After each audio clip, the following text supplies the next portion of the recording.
चलिए बढ़िया, आगे डालिए टाइटल अगला, बॉडी टैग। अब आप याद कीजिए अपना पिछला लेक्चर, पिछला मतलब पिछले से पिछला, और मेरे को बताइए बॉडी टैग का क्या हाल है, क्या करता है बॉडी टैग, क्यों यूज करते हैं। HTML में 99% कोड जो आप लिखेंगे वो आप बॉडी में ही लिखेंगे। बॉडी का पर्पस, अरे जो भी मुझे मेरे वेब पेज पे दिखाना है, all that content is delivered from body tag. तो अगर मैं कोई भी रियल वर्ल्ड वेबसाइट ओपन करूं, ठीक है, गूगल ही ले लीजिए, यहां क्या क्या दिख रहा है इस पेज पे आपको, ये क्या है, ये रंग बिरंगा गूगल, ये इमेज है, गॉट इट। ये क्या है, ये टेक्स्ट बॉक्स है, गॉट इट। ये क्या है, ये सब अपने आप में आइकन्स हैं, जो क्लिक कर रहे हैं आप तो अलग अलग एक्शंस लेंगे। This all is generated with the help of body tag. सिर्फ इतना ही नहीं, आपको पूरा मल्टीमीडिया, जैसे यूट्यूब पे आप गए, ये जितना मल्टीमीडिया आपको दिख रहा है, ये सारा कंटेंट जनरेट हो रहा है with the help of body tag, got it. So body tag वो टैग है जो एक्चुअल कंटेंट आपके वेब पेज पे जनरेट करेगा, एक फोटो से लेकर एक छोटे से मैसेज तक, हर चीज आप डालोगे इनसाइड बॉडी टैग। लिखो पहला पॉइंट, टाइटल डालिए बॉडी टैग, लिखिए first point, we use body tag. जो मैं बोल रहा हूं अफरोज सर लिख रहे हैं, कुछ मिस हो जाए तो व्हाइट बोर्ड से नोट करिए। We use body tag in HTML, we use body tag in HTML to add content, to add content to our web page, to add content to our web page। कौन सा content, जो user से छुपाना है, नहीं, जो user को दिखाना है, which is to be displayed to the end user, which is to be displayed to the end user।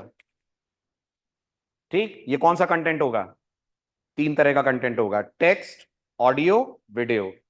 This can be text, comma, audio, video, और इवन इमेजेस, और इवन इमेजेस।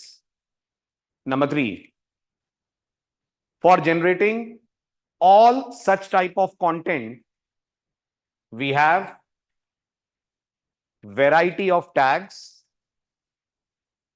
और ये सारे टैग किसके child हैं, body के child हैं, शाबाश। And all of them are child tags of body tag, like p, easy से शुरू करेंगे हम, comma, H1, comma, table, comma, IMG, comma, UL, etcetera. चलो गेस करो इनमें कौन सा क्या करता होगा, take it as a challenge. P क्या होता है, पैराग्राफ, वही होता है जो इंग्लिश में होता है, कलेक्शन ऑफ सेंटेंसेस। तो आपको अपने वेब पेज पे अगर कोई पैरा दिखाना है तो इस काम को करने के लिए आप यूज करोगे पी टैग। H1 हेडिंग, आपको वेब पेज में कुछ बोल्ड में और बड़े फॉन्ट साइज में दिखाना हो तो आप H1 यूज करोगे। हालांकि H1 की और वेराइटीज भी हैं, हेडिंग 6 तरह की होती है, H1 से लेकर H6 तक। टेबल, टेबल दिखानी है, अपने आप रो कॉलम बन जाएंगे, बन जाएंगे। आपको बस टेबल टैग देना है और बताना है कितने रो कितने कॉलम चाहिए, HTML आपके लिए टेबल बना देगी। Then IMG, images. तो कल क्या कर रहे थे आप, कल इमेज नहीं ला रहे थे आप, नहीं ला रहे थे, कल आप आइकन ला रहे थे। फर्क होता है इमेज और आइकन में, होता है, icon is logo, image is the actual image displayed on your web page. तो अमेजोन पे जब आप कोई प्रोडक्ट देखते हैं तो इमेज दिखती है, अमेजोन का जो लोगो है टैब में वो अपने आप में आइकन है। And last is UL, UL for unordered list, right. आपको अगर कोई डेटा लिस्ट स्टाइल में देखना है, वन आफ्टर दी अदर, तो आप यूज करते हैं यूएल टैग। ये कुछ है, बहुत सारे टैग्स हैं जो आपको बॉडी में पढ़ने हैं, बट एक चीज कंफर्म है, सब के सब बॉडी के चाइल्ड टैग्स होते हैं। क्लियर,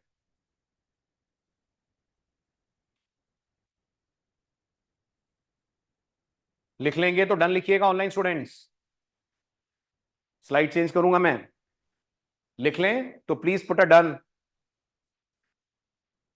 हाँ जी, हाँ जी, हाँ जी, हाँ जी, हाँ जी। एक्सटेंशन, प्रॉपर्टी नहीं, एक्सटेंशन नहीं, कुछ भी एक्सटेंशन चलेगा, PNG भी चलेगा, JPG भी चलेगा, GIF भी चलेगा, कुछ भी चलेगा। हाँ जी, कोई दिक्कत नहीं, कितना भी हो ब्राउजर उसे श्रिंक कर देगा। तो आपने देखा था ना, मैंने एक रिप्ड जीन्स वाली इमेज ली थी, वो बहुत बड़ी थी, एक छोटी सी ऑडियो वाली इमेज ली थी, वो छोटी सी थी। पर ब्राउजर ने दोनों इमेजेस को रिड्यूस करके टैब के हिसाब से कर दिया था। हो गया डन। चलिए अब थोड़ा सा टेक्निकल टॉपिक समझना है आपको, क्योंकि मैं पढ़ाते वक्त ये दो शब्दों का खूब इस्तेमाल करूंगा, है ना। बहुत ध्यान से सुनना। ये जो बॉडी है ना, इसमें HTML में जो टैग्स होते हैं ना, वो दो तरीके के होते हैं। ये जितने भी टैग आप देख रहे हैं ना, आप इन्हें दो ग्रुप्स में डिवाइड कर सकते हैं। इन सब में कॉमन क्या है? सब बॉडी के बच्चे हैं। बॉडी के बच्चे हैं मतलब सब के सब बॉडी टैग के अंदर आएंगे। बट HTML में दो तरीके के टैग्स माने गए हैं। जैसे मैं लैंग्वेज में पूछूं डेटा टाइप कितनी होती है, तो आप बोलते हो 3 होती है, इंट, कैर, फ्लोट, ऐसा कुछ बोलते हो ना। ऐसे बॉडी टैग के दो तरह के चाइल्ड टैग्स होते हैं, ध्यान से सुनिएगा। एक को हम लोग बोलते हैं ऐसे tags which are called block level elements. क्या बोलते हैं? Block level elements. दूसरे कहलाते हैं वो tags which are called inline element. ये टैग के नाम है कि टैग के ग्रुप्स हैं? ये टैग के ग्रुप्स हैं, ये नाम नहीं है। Block level and inline element. समझिए इन दोनों में क्या डिफरेंस है, क्योंकि छोटा सा ही सही लेकिन आपके कोड पे असर पड़ेगा अगर आपको यह नहीं पता होगा कौन ब्लॉक है और कौन इनलाइन है।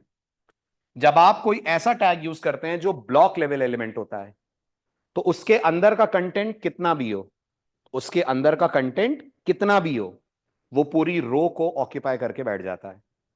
क्या बोला मैंने? अगर आप कोई ब्लॉक लेवल एलिमेंट यूज करते हैं, उसके अंदर का कंटेंट कितना भी हो, जब वो वेब पेज पे रेंडर होगा तो वो पूरी रो को घेर के बैठ जाएगा, पूरी रो को ऑक्यूपाई कर लेगा।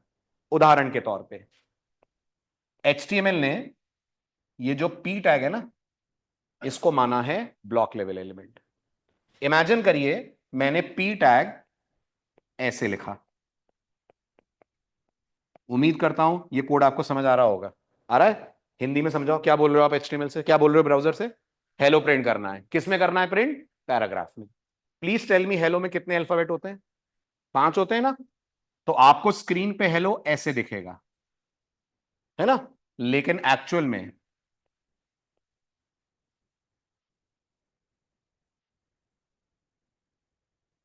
हेलो ने इतना एरिया ऑक्यूपाई करा है। क्यों? ब्लॉक लेवल एलिमेंट है। तो ब्लॉक लेवल क्या बोलते हैं? हम कितने भी हों, कितना भी बड़ा छोटा हमारा कंटेंट हो, जगह हमें पूरी रो की चाहिए। इसका मतलब अगर मैं आपसे पूछूं, मैं हेलो के बाद अगर यूजर लिखता हूं, तो ये यूजर साइड में आएगा कि नीचे आएगा? आप बोलोगे सर नीचे आएगा, साइड में जगह है, पर इसकी दादागिरी है। ये बोलता है नहीं, मैं नहीं दूंगा, मैं ब्लॉक लेवल एलिमेंट हूं, मुझे पूरी रो चाहिए। अगर आपको लग रहा है ये तो गलत है, तो इसी को हम मैनेज करेंगे यूजिंग CSS। याद कीजिए CSS से क्या होता है? प्रेजेंटेशन होती है। तो ये प्रेजेंटेशन का पार्ट है कि जिसको जितनी जगह चाहिए उसके हिसाब से हम उसको करें एडजस्ट। इसका मतलब सोचना, हम CSS में इस पैराग्राफ पे कलर डालेंगे। HTML में कलर्स नहीं डालते, हम CSS में डालेंगे। कौन सा कलर डालेंगे? बैकग्राउंड कलर डालेंगे। आप मुझे बताओ, अगर मैं पैराग्राफ का बैकग्राउंड कलर रेड करूं, तो रेड कितने एरिया में दिखेगा? क्या बात है, बिल्कुल सही, रेड पूरे एरिया में दिखेगा। यस कि नो? आया कि नहीं आया? आया। क्यों दिखेगा रेड पूरे एरिया में? Because paragraphs are block level element. वो जितना कंटेंट है उससे ज्यादा जगह अपने आप में करते हैं ऑक्यूपाई। सिर्फ पैराग्राफ के और भी हैं इसके जैसे, बहुत हैं, क्योंकि ये उन सबका ग्रुप है which are called block level elements. ठीक है। अब गेस करिए इनलाइन क्या होते होंगे? इनलाइन बोलते हैं हम सिंपल लोग हैं, जितनी जगह चाहिए, वो हिंदी में कहावत है ना, जितनी चादर है उतने ही पैर फैलाते हैं। यानी हम उतना ही एरिया ऑक्यूपाई करते हैं जितना हमारा कंटेंट है। तो आपने अगर हमारा कंटेंट बढ़ा दिया तो हम ज्यादा एरिया लेंगे, कम दिया तो हम कम एरिया देंगे। Got it? तो अगर मैं कोई इनलाइन एलिमेंट यूज करूं, जैसे अभी पढ़ा नहीं है तो परेशान मत होइएगा, सिर्फ बिहेवियर पे ध्यान दीजिए। एक इनलाइन एलिमेंट होता है स्पैन। बताऊंगा मैं आपको आगे ये क्या होता है, आपने खूब देखा है इसको। ठीक है। एक इनलाइन एलिमेंट होता है स्पैन। अगर मैंने स्पैन में हेलो लिखा, अगर मैंने स्पैन में हेलो लिखा लाइक दिस, और ये मेरा वेब पेज है, तो गौर करिएगा मेरा हेलो जितना है उतना ही एरिया लेगा। और इसका बैकग्राउंड कलर अगर मैं रेड वेड सेट करूं तो क्या होगा? तो बस हेलो के बैकग्राउंड पे कलर आएगा, राइट साइड पे जगह अवेलेबल रहेगी। मैं चाहूं तो राइट साइड को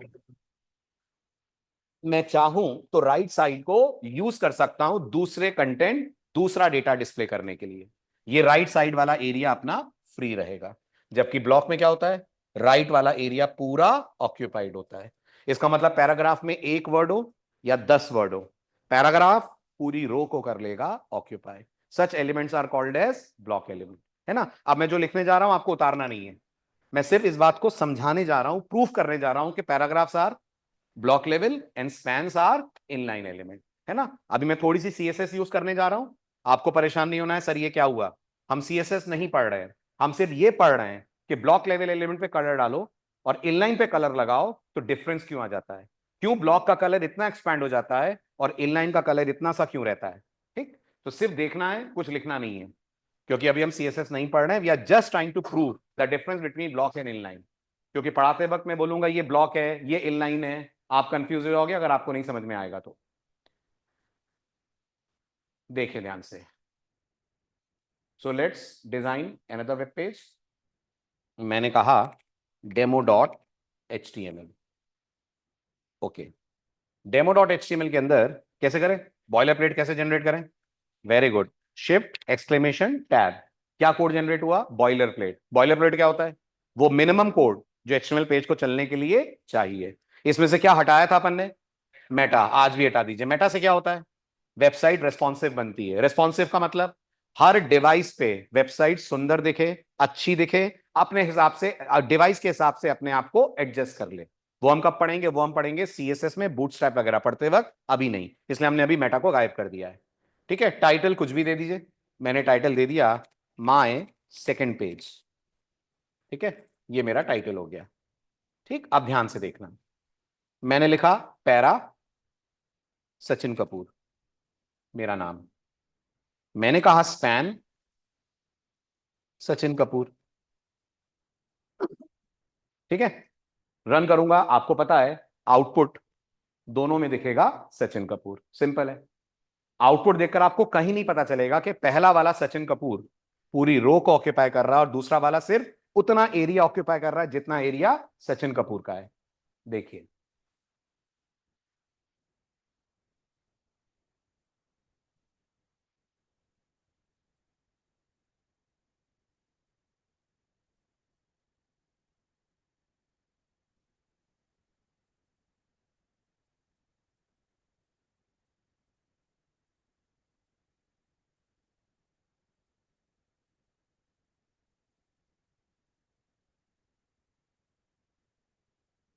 देखिए, दोनों सचिन कपूर में कोई डिफरेंस है, नहीं है ना। मैनुअली तो कुछ नहीं दिख रहा इसमें क्या फर्क है, बट फर्क है, और ये फर्क हम प्रूव करेंगे यूजिंग सीएसएस। ठीक है, जो लिख रहा हूं उसे बिल्कुल नजरअंदाज करना है, समझने की बिल्कुल जरूरत नहीं है, वो हम समझेंगे तब जब हम पढ़ेंगे सीएसएस। आप बस ये देख लो, मैं इन दोनों पे बैकग्राउंड कलर लगाने जा रहा हूं। तो मैंने पैराग्राफ को बोला तुम्हारा बैकग्राउंड कलर कर दिया जाए येलो, और मैंने स्पैन को बोला तुम्हारा बैकग्राउंड कलर कर दिया जाए ब्लू, सपोज करिए। ठीक है, एक को येलो कर दिया, एक को मैंने ब्लू कर दिया, या फिर लाइट ब्लू कर देता हूं ताकि आप कलर और टेक्स्ट दोनों देख पाए। ठीक, अब आउटपुट में देखिए कुछ डिफरेंस दिख रहा है, क्यों हो रहा है, वो इतना लंबा येलो की पट्टी क्यों आ रही है, because it's a block level element. और ये वाले ने बस इतना ही एरिया ऑक्यूपाई करा है because it is a inline element. अब सीएसएस में इतनी पावर है कि आप सीएसएस को बोलोगे तो वो इसको भी स्ट्रेच करवा देगी, किसको, स्पैन को, और आप कहोगे तो वो पैराग्राफ को श्रिंक करवा देगी। ये पावर है सीएसएस की, यानी जो by birth block level element है सीएसएस को बना सकती है इनलाइन आपके कहने पर, और जो इनलाइन है उसको बना सकती है ब्लॉक। ये आप आगे देखेंगे कैसे होता है, बट पढ़ाते वक्त मैं कई बार आपको बोलूंगा पैराग्राफ ब्लॉक लेवल है, हेडिंग ब्लॉक लेवल है, तो आप समझो कि अगर आपने हेडिंग के बाद कुछ भी लिखा तो वो नीचे शिफ्ट हो जाएगा। जैसे इसी में देखो सचिन कपूर, और यहां मैं लिखता हूं is my name, is my name. ये वाला is my name Sachin Kapoor के बाद आएगा या सचिन कपूर के नीचे आएगा, जल्दी बताइए। नीचे आएगा ना, अभी मैं इसको हटा रहा हूं ताकि आपको कोई कंफ्यूजन ना हो। इज माई नेम, देखो Sachin Kapoor is my name में इज माई नेम कहां आ रहा है, नीचे आ रहा है, क्यों आ रहा है? जगह ही नहीं है वहां। क्यों नहीं है जगह? उसने पूरा एरिया कर लिया है ऑक्यूपाई। अब मैं यही वाला इज माई नेम स्पैन के बाद लिखता हूं। आई होप आप समझ रहे होंगे। इस बार इज माई नेम कहां आएगा? वेरी गुड, बाजू में आएगा। हालांकि उसका बैकग्राउंड कलर वाइट होगा, क्योंकि आपने बैकग्राउंड कलर लगा रखा है सिर्फ स्पैन पे। चेक करिए, लेकिन इज माई नेम साइड में आएगा। ये बहुत इंपॉर्टेंट बात है, छोटी सी है लेकिन बहुत इंपॉर्टेंट है। Which are block and which are inline element, है ना। और इसके लिए कोई फॉर्मूला नहीं है कि मैं आपको बता दूं इस फॉर्मूले को रट लो तो आपको पता लग जाएगा ये ब्लॉक है और ये इनलाइन है। वो आपको समझना पड़ेगा, याद रखना पड़ेगा। क्लियर? लिखिए, types of tags in body tag. Online students, आपको डिफरेंस क्लियर हुआ ब्लॉक और इनलाइन एलिमेंट्स?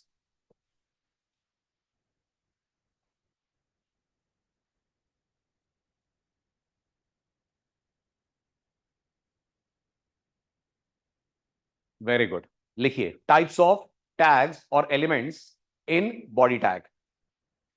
लिखिए, in body tag we have two types of elements. In body tag we have two types of elements. पहला block level, दूसरा inline. Title डालिए block level elements. लिखिए, first point, क्या खास बात है? पूरी रो ऑक्यूपाई कर लेंगे, भले ही कंटेंट एक अल्फाबेट का ही क्यों ना हो। लिखो, first point, block level elements are those block level elements are those which cover the entire row, which cover the entire row in which they are displayed, which cover the entire row in which they are displayed. Number 2, इनके बाद कुछ लिखेंगे तो क्या होगा? अपने आप रो change हो जाएगी। प्रोग्रामिंग की भाषा बोलूं तो बैकस्लैश n का इफेक्ट आ जाएगा। Number 2, any element added after them, any element added after them automatically gets shifted to the next row, automatically gets shifted to the next row. Number 3, some popular block level elements are, some popular block level elements are, some popular block level elements are p, h1, div, सब पढ़ेंगे आप आगे, अभी सिर्फ नाम लिख लीजिए, etcetera. Div जानते हैं? पहली बार सुन रहे होंगे बट गेस करिए, डिव फॉर डिवीजन। वेबसाइट्स पे आपको अलग अलग बॉक्सेस दिखते हैं? नहीं दिखते हैं? दिखते हैं। Amazon खोलिए, अप्रोच खोलना, ये देख रहे हैं आप, ऑटोमेटिव एसेंशियल अप्लायंसेस, हेडफोन्स, रिवैम, they all are divs. Divs are boxes, है ना। बट एक डाउट है मेरे को, डिव कैसा एलिमेंट है? ब्लॉक। उसके हिसाब से तो ये डब्बे को पूरी रो लेनी चाहिए। सीएसएस लगी हुई है, सीएसएस ने इस डिव को बोला तुम्हारी पार्टी चेंज करो, आ जाओ ब्लॉक से इनलाइन में। तो सीएसएस के कहने पर डिव अपनी नेचर छोड़कर बन गया इनलाइन। उतनी जगह ले रहा है जितना कंटेंट है। आ रहा है समझ? They all are divs. और अगर आपको लग रहा है सर कैसे, आप कैसे बोल रहे हो ये डिव है, तो किसी भी वेबसाइट को ऑब्जर्व करिए, इस पे राइट क्लिक करिए, जिस भी एलिमेंट की डिटेल जाननी है, राइट क्लिक करेंगे तो एक ऑप्शन आएगा इंस्पेक्ट, क्लिक करिए इसको। देखिए बैकग्राउंड कोड दिखेगा आपको। Can you see the first line? Div. और ये जो आप देख रहे हैं सीएसएस लगा रखी है। सीएसएस लगती है एक एट्रीब्यूट से जिसका नाम होता है क्लास। ये ऑब्जेक्ट ओरिएंटेड प्रोग्रामिंग वाली क्लास नहीं है, ये कुछ और है ना, वो हम सीएसएस में पढ़ेंगे। बट अभी आप देख सकते हैं दिस इज डिव। लेकिन डिव होने के बावजूद ये इनलाइन की तरह क्यों बिहेव कर रहा है? क्योंकि इसके ऊपर लगाई हुई है सीएसएस। मैंने अभी 2 मिनट पहले आपसे कहा था सीएसएस में पावर है कि वो ब्लॉक को इनलाइन और इनलाइन को बना सकता है ब्लॉक। तो ये 2 बातें याद रखिएगा, बेसिक इंटरव्यू क्वेश्चन में आता है। डिव क्या है? तो आप बोलोगे किसी भी वेबसाइट को जब हम ब्लॉक्स में ब्रेक डाउन करते हैं तो ये ब्लॉक्स बनते हैं यूजिंग, ये सब डिव हैं, सब डिव है जितने भी आपको दिख रहे हैं। यूट्यूब पे शॉर्ट्स दिखते हैं, वो शॉर्ट्स दिखते हैं आपको, वो सब अपने आप में डिव्स हैं। They all are generated using divs. लेकिन डिव्स को हम सीएसएस के थ्रू कंट्रोल करते हैं कि वो ब्लॉक से कन्वर्ट हो जाते हैं इनलाइन में। Got it? तो ये भी डिव है, हाफ लव हाफ अरेंज्ड। ये भी डिव है, ये भी डिव में डाला हुआ है, सब डिव है। किसी को भी आप राइट क्लिक करके देखो, ये जितने बॉक्सेस आपको नजर आ रहे हैं दे ऑल आर एक्चुअली डिव्स। ये डिव के अंदर इमेज डाली हुई है इन्होंने, ठीक है। तो ये सब डिव्स हैं जो आप देख रहे हैं। Got it, good. आगे लिखिए, अगला लिखिए इनलाइन। क्या होते हैं इनलाइन? उतनी ही जगह लेते हैं जितना उनका कंटेंट है। तो उनके बाद कुछ लिखो, अगर उनके बाद कुछ लिखो तो राइट पे आएगा। लिखिए इनलाइन एलिमेंट्स, लिखिए inline elements are those, inline elements are those which occupy only that much width, which occupy only that much width which is needed, which is needed according to their content, which occupy only that much width which is needed according to their content. Full stop. Second point, they do not have any formatting of their own. They do not have any formatting of their own. Do not. They do not have any formatting of their own. And any element added after them, and any element added after them appears on their right if the space is available. Any element added after them appears on their right if the space is available.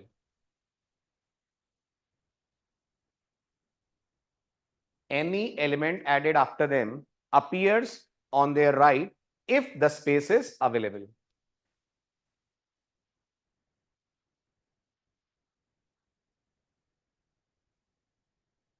हो गया? Last. Some popular inline elements are some popular inline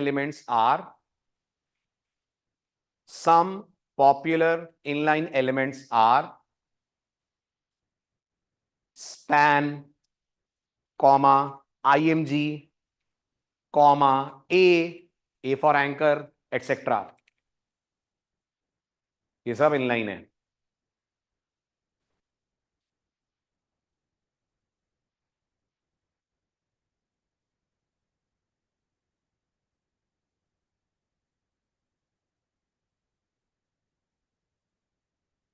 लिखिए online students, लिख लेंगे तो done लिखिएगा, और लिखने के बाद डाल दीजिए अगला टाइटल। अब हम पहला ब्लॉक लेवल एलिमेंट पढ़ने जा रहे हैं, P tag. The first block level element, title डालिए द पी टैग।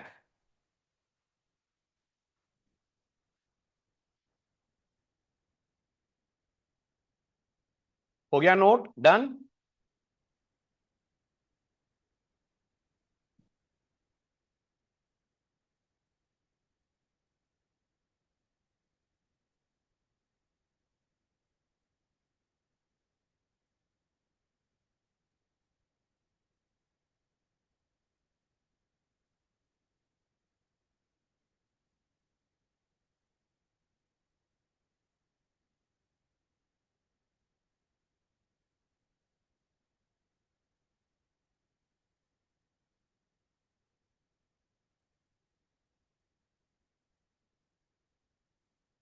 हो गया, चले आगे।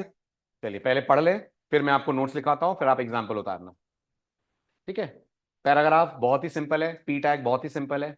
आपको किसी भी वेब पेज पे जो कंटेंट दिख रहा है, से फॉर एग्जांपल मैं बोर्ड के किसी ईयरफोन पे जाता हूं, साइड में कोई डिस्क्रिप्शन दिखेगा आपको इस ईयरफोन का, राइट। ये जो आप देख रहे हैं ना, ये तो खैर लिस्ट है, ये जो आपको डॉट्स के साथ दिख रहा है, जो भी ये लोग प्रोडक्ट के बारे में डिस्क्रिप्शन दे रहे हैं, फॉर एग्जाम्पल अगर आप टॉप पे कुछ देखें, ये सब हम डाल सकते हैं इनसाइड पैराग्राफ्स। ये जो आप देख रहे हैं, फास्टेस्ट डिलीवरी टुमारो 2 दिसंबर, ये सब हम लोग डाल सकते हैं पैराग्राफ में।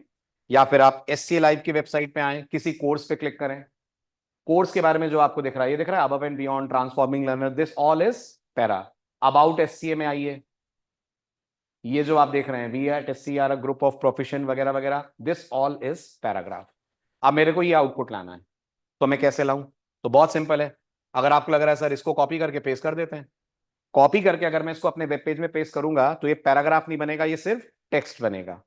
मैं चाहता हूं ये पैराग्राफ की तरह है। अगर आपको लग रहा है पैराग्राफ की तरह और टेक्स्ट की तरह में क्या डिफरेंस है, पैराग्राफ की तरह आएगा तो न्यू लाइंस जनरेट करेगा, पैराग्राफ की तरह आएगा तो उस पर आप सीएसएस लगा पाओगे, जबकि ये नॉर्मल टेक्स्ट की तरह आएगा तो इस पर सीएसएस लगाना आपके लिए मुश्किल हो जाएगा। तो अगर आपको कोई भी कंटेंट, टेक्सचुअल कंटेंट अपने वेब पेज पे दिखाना है तो बेस्ट प्रैक्टिस ये है, अब मैं इसको हटा रहा हूं, बेस्ट प्रैक्टिस ये है, सीएसएस भी हटा रहा हूं, कि आप इस काम को करने के लिए अपने वेब पेज में आए, पी टैग लिखें और पी टैग के अंदर आप अपना कंटेंट पेस्ट कर दें। तो ये मैंने एससी लाइव की वेबसाइट से कुछ कंटेंट उठाया और ये अपने पी टैग के अंदर मैंने पेस्ट कर दिया। अब जैसे ही आप अपना वेब पेज रन करेंगे आप देखेंगे आपको आउटपुट दिखेगा। बस ये मत सोचिएगा यहां तो इधर से न्यू लाइन आ रही है, ये वाली जो न्यू लाइन है वो मैटर नहीं करती है। Got it? ये तो आपके आईडी में स्पेस अवेलेबल नहीं है तो वो अगला कंटेंट नीचे दिखा रहा है। ब्राउजर पे न्यू लाइन तभी आएगी जब ये पूरी रो फिल हो जाएगी।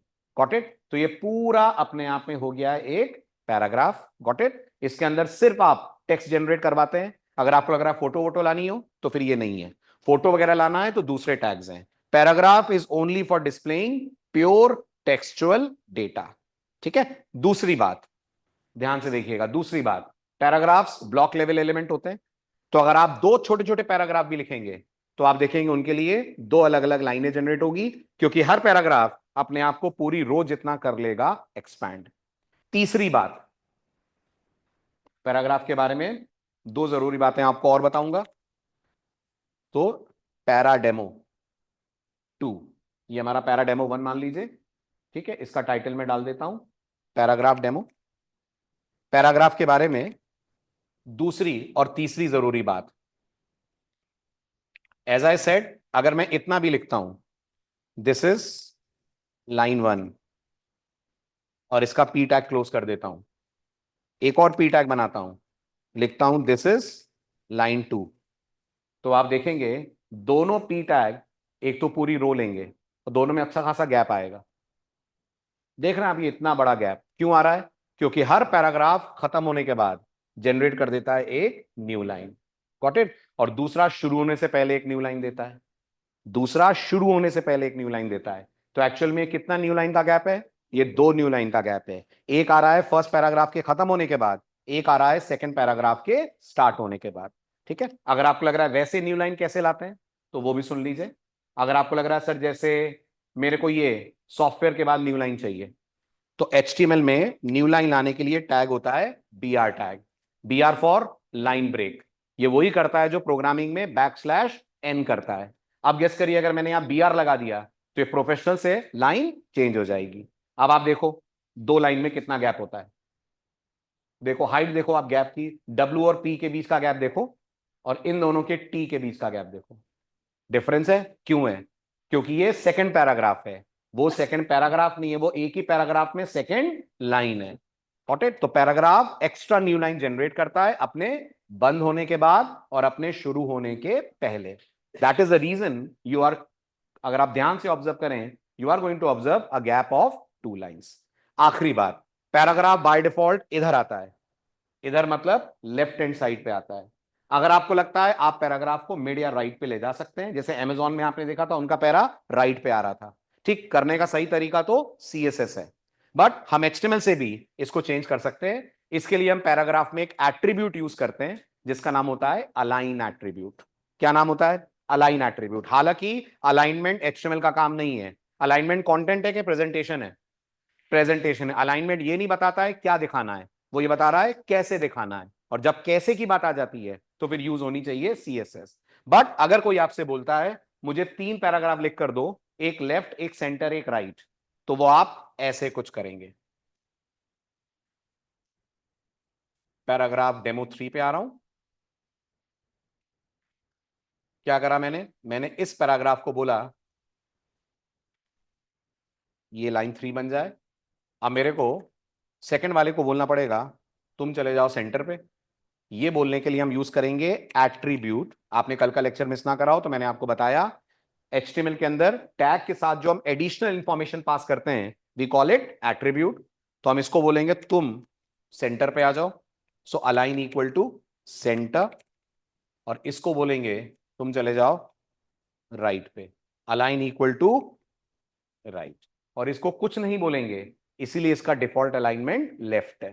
तो आप बताइए कितनी लाइन, लाइन तो तीन, पैराग्राफ्स तो तीन, लेकिन अलाइनमेंट आप देखेंगे एक लेफ्ट एज पे होगा, एक सेंटर और एक राइट। अच्छा सेंटर किसका सेंटर, पेज का सेंटर? नहीं, पेज का सेंटर सीएसएस से मेंटेन होता है, नॉट विद एचटीएमएल, सिर्फ अपनी रो के सेंटर पे आ जाएगा। तो अब देखिए आउटपुट में कुछ डिफरेंस दिख रहा है, दिख रहा है? फर्स्ट वाला पैराग्राफ लेफ्ट एज पे है, सेकंड वाला मिड पे है, थर्ड वाला राइट पे है। किसके मिड किसके राइट? अपनी अपनी रो के मिड और राइट। Got it? ये रियलाइज करने के लिए कि वाकई में ये रो के मिड और राइट पे है, वो चेक करने के लिए हमेशा की तरह आप एक सीएसएस का कोड लिखकर देख सकते हैं, आपको फर्क दिख जाएगा। तो मैंने कहा बैकग्राउंड कलर, इस बार मैंने कह दिया मान लीजिए एक्वा। ठीक है, अब देखिए तीनों पैराग्राफ्स में आपको कलर दिखेगा, बट आप देख पा रहे होंगे ये लेफ्ट, ये सेंटर और ये राइट। लिखो फटाफट पैराग्राफ के बारे में। नंबर वन, टाइटल डालिए the P tag. Number one, it is a block level element. Number one, it is a block level element.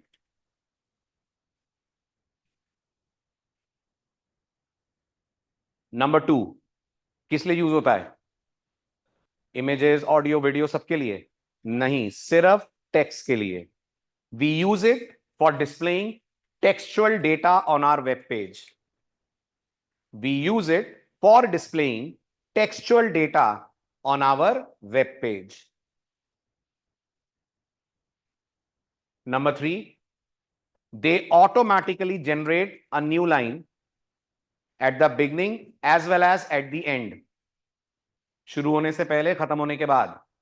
They automatically generate a new line at the beginning as well as at the end. शुरू होने से पहले एक new line देंगे, खत्म होने के बाद एक न्यू लाइन देंगे।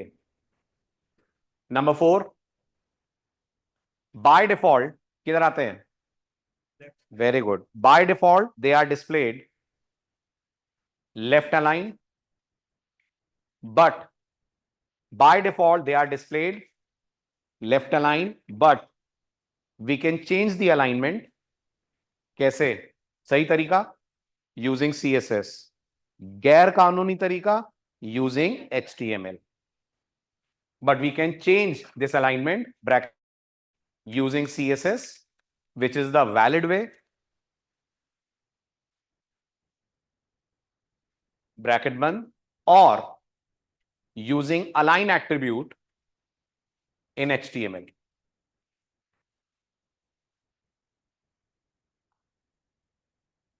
तो आपको क्यों अलाइन बताया मैंने जब वैलिड तरीका CSS है?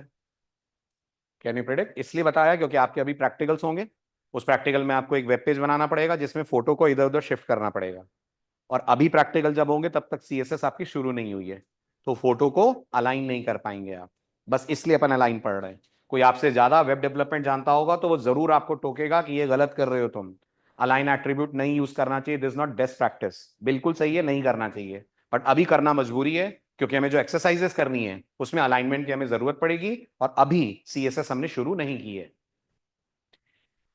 हो गया? अब आप बताओ जल्दी से इसका सिंटेक्स क्या हुआ? सिंपल है, HTML का सिंटेक्स तो बहुत सिंपल है, पैरा, पैरा के बाद अलाइन। अलाइन को क्या क्या वैल्यू दे सकते हैं? या तो लेफ्ट दे दीजिए, या राइट दे दीजिए, या सेंटर दे दीजिए। ठीक है, और देना जरूरी है अलाइन? कोई जरूरी नहीं है। आपको लग रहा है आपको टेक्स्ट लेफ्ट अलाइन चाहिए तो मत दीजिए अलाइन, नहीं चाहिए तो अलाइन दीजिए।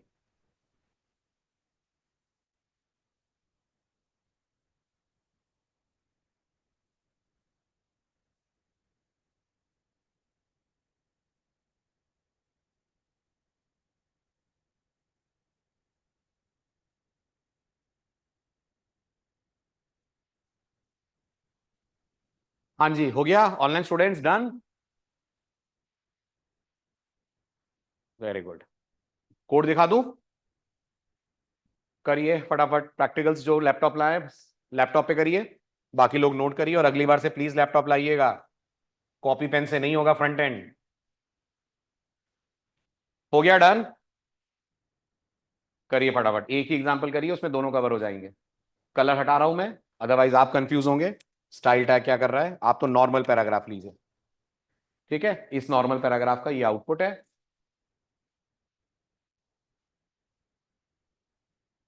इसको कर दीजिए राइट, ये रहा आपका कोड।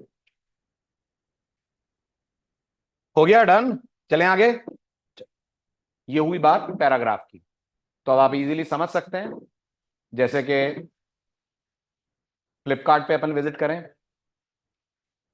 ठीक, फ्लिपकार्ट में जाकर कोई भी कंटेंट आप देखिए, जैसे कि मैंने मोबाइल, और मान लीजिए मैंने क्लिक करा इस मोबाइल पे, इस पे क्लिक करा, तो ये जो आपको दिख रहा है ये this all is paragraph. Okay, ये सब आप पैराग्राफ से ला रहे हैं। अब अगला टास्क है हमारा हेडिंग्स लाना। ठीक, पिछले वाले बैच को थोड़ा कंफ्यूजन हुआ था हेडिंग को लेकर, तो पहले मैं आपको एक्चुअल डेमो दिखा दूं हेडिंग्स कहां पर है। जब भी आप कोई वेब पेज देखें, उस वेब पेज में आपको जो ब्रॉड बड़ा टेक्स्ट नजर आ रहा है, बड़ी साइज का बोल्ड, चांसेस है कि वो जनरेट करा गया है यूजिंग हेडिंग। हालांकि वो बिना हेडिंग के भी आ सकता है यूजिंग सीएसएस, लेकिन अगर आपको लग रहा है इतना बड़ा टेक्स्ट आपको चाहिए, बोल्ड चाहिए, डार्क चाहिए, ये सब जो आप देख रहे हैं, this all is generated with the help of heading tags. Total heading tag 6 होते हैं। एक का नाम होता है H1 और आखिरी वाले का नाम होता है H6। समझने वाली बात यह है कि हेडिंग में नंबर जितना बड़ा है, हेडिंग की साइज उतनी छोटी है। नंबर जितना छोटा है, हेडिंग की साइज उतनी बड़ी है। तो सबसे बड़ी हेडिंग कौन होगी? H1। सबसे छोटी हेडिंग होगी H6। कौन कितनी साइज की हेडिंग देता है वो भी आपको बताता हूं, बट पहले हेडिंग टैग को बेसिक डेमोन्स्ट्रेशन पे देख लें। तो आपने अभी अभी ये वाला कोड लिखा था, ये कोड ठीक है, बढ़िया है, ये अपन को कुछ एससीए के बारे में जानकारी दे रहा है, बट मुझे लग रहा है ये जो पैराग्राफ आपने जनरेट करा है, बेहतर होता अगर इसके ऊपर लिखा हुआ जाता अबाउट एससीए, तो पढ़ने में ज्यादा आसानी होती कि ये एससीए के बारे में कुछ बातें बता रहा है। ओके, तो मैं चाहूंगा इसके ऊपर अबाउट एससीए आ जाए। आप दिमाग लगाइए, उतारिएगा मत, गलत कोड लिख रहा हूं, दिमाग लगाइए। अगर मैं अबाउट एससीए को एक पैराग्राफ में डाल दूं लाइक दिस, तो ये बात तो पक्की है कि जो अबाउट एससीए है ये हमारे पैराग्राफ के ऊपर हमें दिखेगा, यस और नो दिखेगा ना, लेकिन ये हेडिंग जैसा नहीं दिखेगा, ये तो खुद ही पैरा की तरह दिख रहा है। मैं चाहता हूं ये बोल्ड, थोड़ा बड़ी फॉन्ट साइज में नजर आए। तो rather than wrapping it in para, we can wrap it inside H1। अब आप ऑटो रीनेम टैग की पावर देखिए, मैं P में जाकर H1 कर रहा हूं, वो क्लोजिंग वाले को H1 अपने आप कर दे रहा है। जैसे ही आप लिखेंगे H1, यहां जाकर चेक करिए, ये जो अबाउट एससी है ये आपको थोड़ा सा एनलार्ज दिखेगा, है ना। एग्जैक्ट साइज इसकी कितनी आ रही है? ये है। अभी तो फोर हमारा पेज एनलार्ज था तो आपको बहुत ही बड़ा दिख रहा था, एग्जैक्ट साइज इसकी है। और अगर आपको लग रहा था ये कितना है, ये 32 पिक्सल है। H1 की जो फॉन्ट साइज होती है वो 32 होती है, तो हम इसे बड़ी फॉन्ट साइज नहीं ले सकते हैं with the help of CSS. CSS के बगैर ये अपनी फिक्स फॉन्ट साइज में आएगा विच इज 32। और सबसे छोटा हेडिंग के परिवार में जो आपको मिलता है उसका नाम है H6। देखिएगा, ये 6 ही हेडिंग होती हैं, बहुत सारी जगहों पर बताया जाता है 7 होती हैं, नहीं होती हैं 7। There is no heading tag called as H7, we only have 6 heading tags, H1 to H6।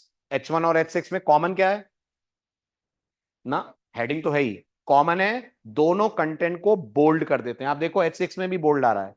Uncommon क्या है? फॉन्ट की साइज का डिफरेंस है, H1 की फॉन्ट साइज बड़ी है, H6 की काफी छोटी है। ठीक है, अच्छा ब्लॉक लेवल दोनों है? हाँ, दोनों ब्लॉक लेवल है। प्रूफ है? हाँ है। या तो आप कलर वलर देकर प्रूफ कर सकते हो, और या फिर सबसे बढ़िया तरीका है, आप तो यहां हाई लिखो, इसके बाद देख लेना आप हाई आपको कहां दिख रहा है। अबाउट एसए के साइड में दिख रहा है क्या? नहीं। इसका मतलब this also is a block level element. इसका मतलब लिखा अबाउट एससी है, ऑक्यूपाई उसने पूरी रो को करा है। लिखो फटाफट हेडिंग टैग, टाइटल डालिए heading tags.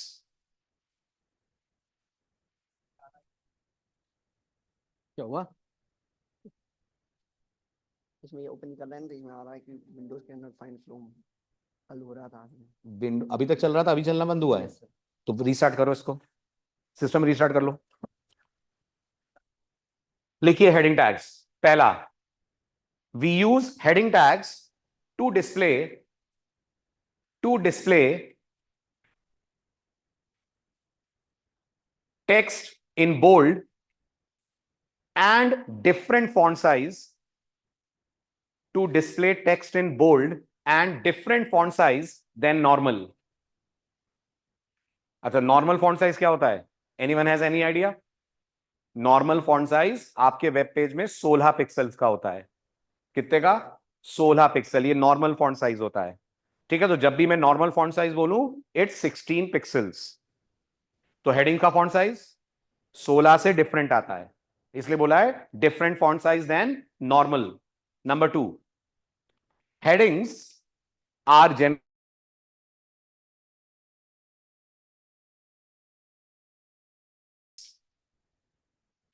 6 tags are generated using 6 tags from H1 to H6.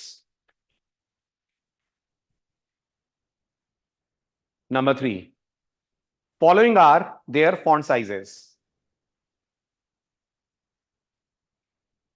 लिखिए, H1 32 पिक्सल्स, 32 पिक्सल का फॉन्ट आएगा। H2 24 pixels, H3 18 pixels, H4 16 pixels, H5 13 pixels, H6 10 pixels. ये बदले जा सकते हैं। मैं चाहता हूं H1 40 पिक्सल हो जाए, हाँ, यूजिंग CSS।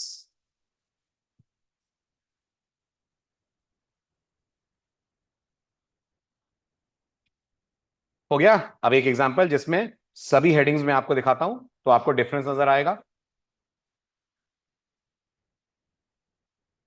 हो गया, डन। बदलू?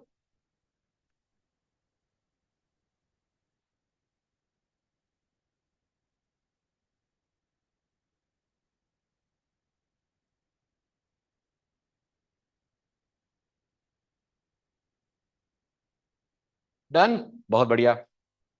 अब आ जाइए हेडिंग के डेमो पे।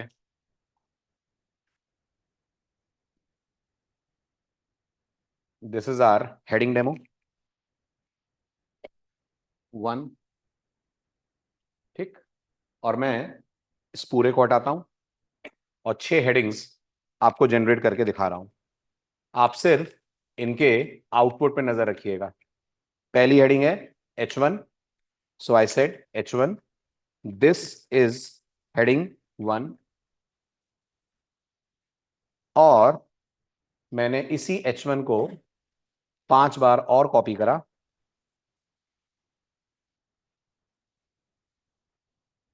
इसको कर दिया अपन ने H2। ठीक है, this is heading 2, this I converted to H3, heading 3, heading 4, H4, heading 5,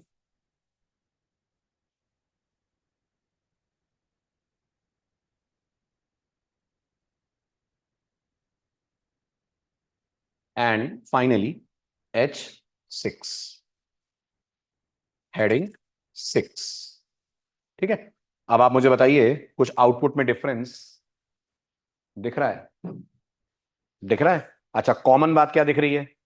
2 बातें कॉमन दिख रही होंगी। सारा टेक्स्ट बोल्ड है, सारा टेक्स्ट लेफ्ट अलाइंड है। अनकॉमन है इनकी फॉन्ट साइजेस। आप देख पा रहे होंगे इसकी फॉन्ट साइज 32 पिक्सल है, इसकी फॉन्ट साइज 10 पिक्सल्स है। ओके, और आप इसको वेरीफाई भी कर सकते हैं। राइट क्लिक करिए, इंस्पेक्ट में जाइए, गॉट इट। यहां पर आपको आगे चलकर मैं ये वाला एरिया यूज करना सिखाऊंगा, जहां ब्राउजर आपको एग्जैक्ट साइजेस बताकर देगा कंप्यूटेड के अंदर। ठीक है, अभी छोड़ दीजिएगा, अभी बहुत ज्यादा हो जाएगा आपके लिए। अभी बस इतना मान लीजिए, ये 32 पिक्सल का फॉन्ट साइज आ रहा है और ये आ रहा है 10 पिक्सल्स का फॉन्ट साइज। बिल्कुल सही, बोल्ड सारे के सारे आ रहे हैं, लेफ्ट अलाइन सारे के सारे आ रहे हैं। ठीक है, उतार लीजिए फटाफट कोड। अच्छा, एक बात और उतारने से पहले, मैं चाहता हूं ये 2 और 3 सेंटर और राइट पे आए। पॉसिबल है? नहीं है? है। जो एट्रीब्यूट आपने पैराग्राफ के साथ यूज होते हुए देखा है, वो आप हेडिंग के साथ भी लगा सकते हैं। I can set the heading 2 to center if I want that. I can set heading 3 to right. तो अब आप देखेंगे अधिकतर हेडिंग लेफ्ट आएंगी, पर दो हेडिंग लेफ्ट ना आकर सेंटर और राइट पे चली जाएंगी, हेडिंग 2 और हेडिंग 3।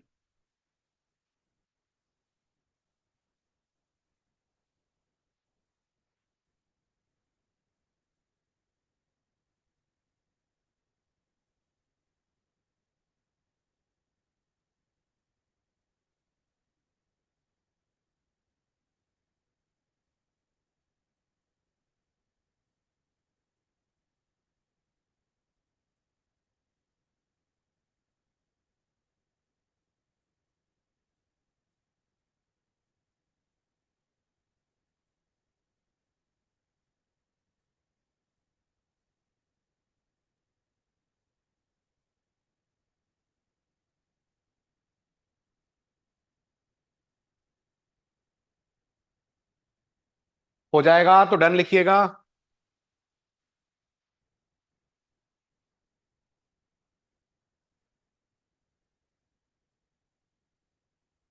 Very good.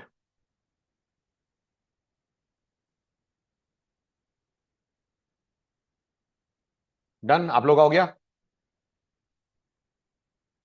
करिए करिए करिए। Done.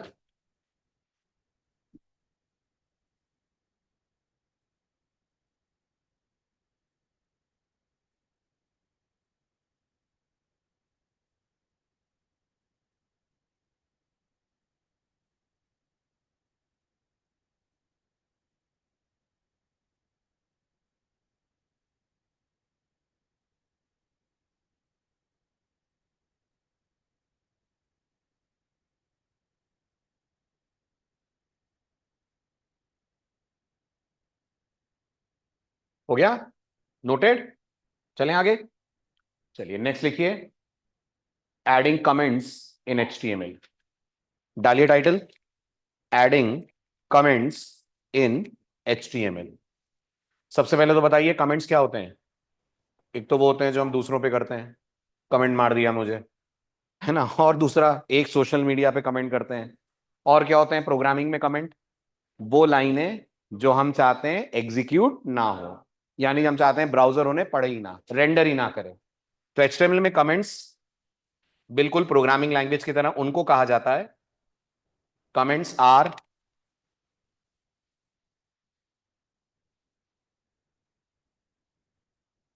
statements we do not want the browser to read and render. Comments are statements we do not want the browser to read and render. तो फिर यूज क्यों करते हैं आप? अपने कोड को डिस्क्राइब करने के लिए, कोई और डेवलपर आपके कोड को पढ़े तो उसको समझ में आए ये लाइन से आप क्या कर रहे हो। ठीक। Number 2, we generally write comments to give a description of our code. We generally write comments to give description to our code for others. ठीक है। अब HTML में कमेंट का सिंटेक्स वेरी सिंपल।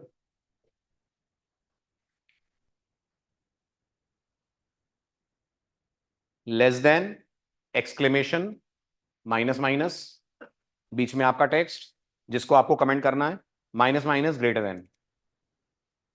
ठीक है, याद करने की बिल्कुल जरूरत नहीं है। क्यों? क्योंकि आपका जो VS कोड है वो आपको इसका शॉर्टकट देता है, और वो शॉर्टकट है कंट्रोल/। जिस लाइन को कमेंट में कन्वर्ट करना हो सेलेक्ट कीजिए और प्रेस कर दीजिए कंट्रोल/। ये क्यों बता रहा हूं मैं? ये इसलिए बता रहा हूं ताकि इंटरव्यूअर अगर पूछे कि कमेंट का क्या सिंटेक्स है तो वहां ना बोलकर आ जाए कंट्रोल/।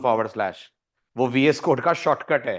कमेंट का जो सिंटेक्स है वो ये है, एक्सक्लेमेशन, माइनस माइनस, बीच में आपका text, minus minus, greater then.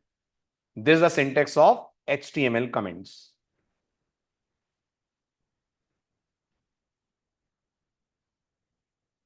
हो गया? एग्जांपल दिखाऊं?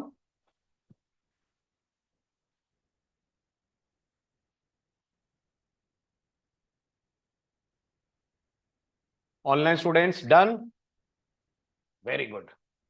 चलिए देखिए, अब मैं नहीं चाहता हूं ये हेडिंग 4 दिखे, तो मैं इस हेडिंग 4 को सेलेक्ट करूंगा और अपने कीबोर्ड से प्रेस कर दूंगा कंट्रोल/।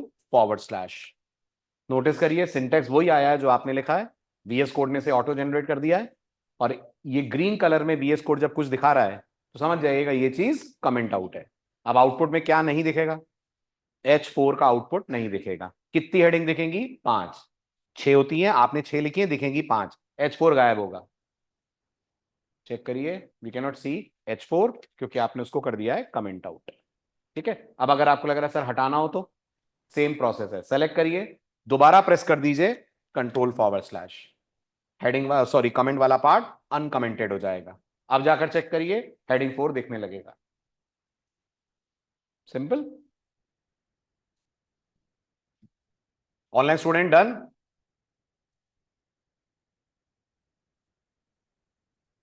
पूरे पेज को ही कमेंट कर दूं तब, यहां से यहां तक पेज दिखेगा, टाइटल दिखेगा, लोगो वगैरह लगता तो वो दिखता, सिर्फ कंटेंट ब्लैंक हो जाएगा, बाकी सब आएगा जो आपने सेट करा हुआ है। तो आपने टाइटल दिया हुआ है वो आ रहा है, अगर कुछ लोगो देते वो आता, बीच का कंटेंट पूरा गायब हो जाएगा अगर एंटायर पेज को आपने कन्वर्ट कर दिया इनटू कमेंट्स। इसको हटाकर कंट्रोल/, अनकमेंटेड हो जाएगा, again you'll start getting the outputs. हो गया डन? सिंपल। चलिए बढ़िया, आगे अगला टाइटल डालिए, फॉर्मेटिंग टैग्स। बहुत सारे होते हैं, एटलीस्ट एक पेयर आज पढ़ लीजिए, नाम से अंदाजा लगाइए क्या होते होंगे। ऐसे टैग्स जो अपनी तरफ से कुछ फॉर्मेटिंग लेकर आते हैं। फॉर्मेटिंग लेकर आते हैं मतलब वो टैग का जो आउटपुट आएगा उस पर आपको कुछ टेक्स्ट डिफरेंट स्टाइल का दिखेगा। जैसे टेक्स्ट के नीचे अंडरलाइन चाहिए, टेक्स्ट बोल्ड चाहिए, इन सबको बोलते हैं अपन फॉर्मेटिंग टैग्स। लिखिए, formatting tags are those which generate text along with some extra formatting.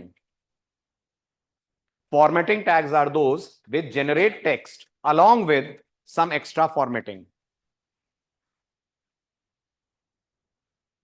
These are, शुरुआत पहले से करते हैं। पहला लिखिए, बी और स्ट्रॉन्ग। एक काम को करने के दो टैग्स हैं, बी और स्ट्रॉन्ग। लिखिए उसके आगे, convert the text to bold. Convert the text to bold. कोई भी ऐसा टेक्स्ट जो आपको बोल्ड दिखाना हो आप उसके लिए यूज कर सकते हैं बी या स्ट्रॉन्ग। एग्जाम्पल पे आते हैं, मान लीजिए मैं एससीए की वेबसाइट पे जाता हूं, एससीए, और मैं पिक करता हूं, सपोज कीजिए ये कुछ कंटेंट, ठीक है, और फॉर दैट मैटर ये कंटेंट, ये मैंने कंटेंट कॉपी करा। कंटेंट कॉपी करने के बाद दिस इज फॉर्मेटिंग डेमो, ये अपन करने जा रहे हैं। टाइटल डाल देता हूं फॉर्मेटिंग डेमो।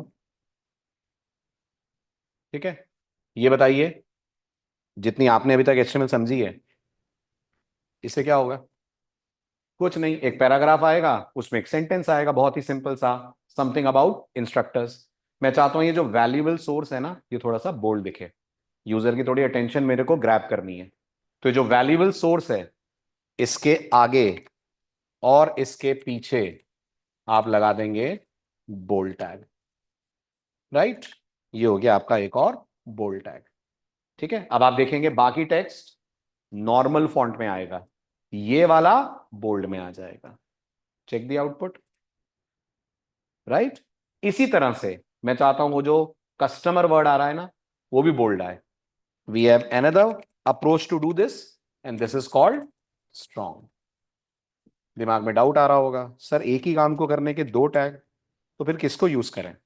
तो गौर करिएगा, ये जो स्ट्रॉन्ग टैग है, ध्यान से सुनना, ये जो स्ट्रॉन्ग टैग है करता तो ये भी बोल्ड है, पर आपको कहा जाता है कि आप स्ट्रॉन्ग टैग तब यूज करिए जब जो टेक्स्ट आप जनरेट कर रहे हैं वो बहुत इंपॉर्टेंट है, यूजर को बहुत इंपॉर्टेंट बात आप कहना चाह रहे हैं, इसके लिए आप यूज करिए स्ट्रॉन्ग। और अगर आप बोल्ड यूज करेंगे तो ये नॉर्मल चीजों को बोल्ड करेगा।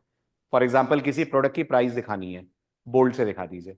किसी प्रोडक्ट का बेनिफिट दिखाना है और आप चाहते हैं ये बेनिफिट यूजर को बहुत अच्छे से पढ़ना चाहिए, तो आप यूज करेंगे स्ट्रॉन्ग। या मान लीजिए आप कोई वेबसाइट बना रहे हैं जिसपे कुछ स्टंट्स आ रहे हैं, नीचे एक इंफॉर्मेशन हम देना चाहते हैं, please do not try this at home, खतरों का खिलाड़ी वाला, राइट? तो उसके लिए हम लोग यूज करेंगे स्ट्रॉन्ग। अब आप मेरे से अगला डाउट पूछ सकते हैं, बट सर आउटपुट तो दोनों का ही बोल्ड आएगा, तो यूजर को क्या पता कि ये स्ट्रॉन्ग है और ये बोल्ड है? तो बहुत ध्यान से सुनना, स्ट्रॉन्ग और बोल्ड यूजर के लिए नहीं करते हैं हम, स्ट्रॉन्ग और बोल्ड हम स्क्रीन रीडर्स के लिए करते हैं। किसके लिए? Screen reader. क्या आप जानते हैं आपकी वेबसाइट वो लोग भी देखते हैं जिनकी आईसाइट नहीं है? जानते हैं इस बात को? नहीं जानते होंगे आप। जो फिजिकली एबल्ड नहीं है, जो जिनका नजर उतनी कम क्लियर नहीं है, कमजोर है, वो लोग एक डिवाइस यूज करते हैं जिसको हम बोलते हैं स्क्रीन रीडर। और गूगल इसको बहुत इंपॉर्टेंस देता है। अगर गूगल का कोई कंपटीशन है और आप एचटीएमएल का कोड लिख रहे हैं, तो इस बात को हमेशा रिकमेंड करता है कि आपकी वेबसाइट दुनिया के हर इंसान के लिए एक्सेसिबल होनी चाहिए। एक्सेसिबल का मतलब होता है वेबसाइट ऐसे बनाओ कि जिनकी आंखें सही है वो तो देख ही पाए, जिनकी नजर कमजोर है या बिल्कुल नजर नहीं है वो भी तुम्हारी वेबसाइट को समझ सकें। अब जिनको दिखता नहीं है वो वेबसाइट कैसे समझेंगे? तो उनके पास एक डिवाइस होता है जिसको हम बोलते हैं स्क्रीन रीडर। वो डिवाइस उनको पढ़कर वेबसाइट का कंटेंट दिखाता है। और जब वो डिवाइस वेबसाइट का कंटेंट पढ़ेगा और अपन बी यूज करेंगे तो उसको कम इंपॉर्टेंस देकर पढ़ेगा, स्ट्रॉन्ग यूज करेंगे वो उसको ज्यादा इंपॉर्टेंस देगा। ये इंटरव्यू के लिए बात है। हालांकि आउटपुट वाइज कोई खास फर्क नहीं पड़ रहा है, बोल्ड वाला भी डार्क आएगा, स्ट्रॉन्ग वाला भी डार्क आएगा। तो क्या बोलना है, स्ट्रॉन्ग और बोल्ड में क्या डिफरेंस है? स्ट्रॉन्ग उसके लिए यूज करिए जो ज्यादा इंपॉर्टेंट टेक्स्ट है, बोल्ड बस ये दिखाने के लिए कि हम ये टेक्स्ट को बोल्ड कर रहे हैं। तो किसी प्रोडक्ट की प्राइस बोल्ड होनी चाहिए, उस प्रोडक्ट के बेनिफिट्स स्ट्रॉन्ग में आने चाहिए। बस ये बेसिक डिफरेंस होता है, अदरवाइज आप जिस लेवल पे हैं इट्स ऑलमोस्ट सेम। तो अब आप आउटपुट चेक करो, दोनों का ये आउटपुट आपको बिल्कुल एक जैसा दिखेगा। ये भी डार्क आ रहा है, ये भी डार्क आ रहा है, दोनों फॉन्ट को सेम कलर से सेम स्टाइल में बोल्ड कर रहे हैं। Got it? फटाफट उतार लीजिए। इसमें तो पूरा कोड भी लिखने की जरूरत नहीं है, यहीं लिख लेता हूं।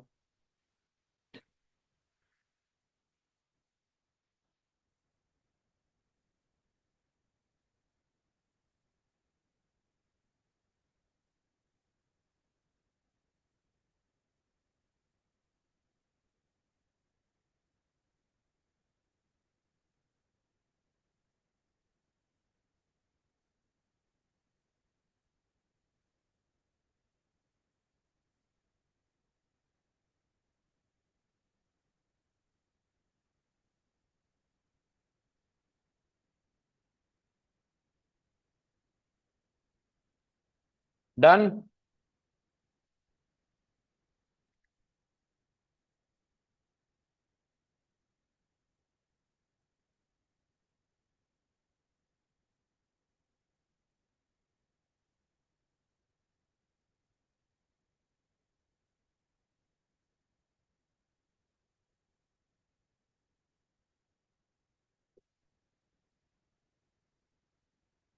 हो गया नोटेड।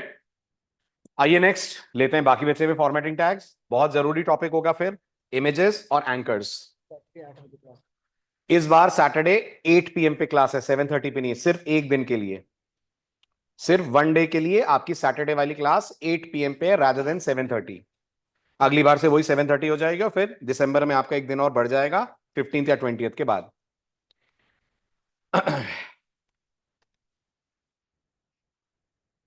हाँ जी।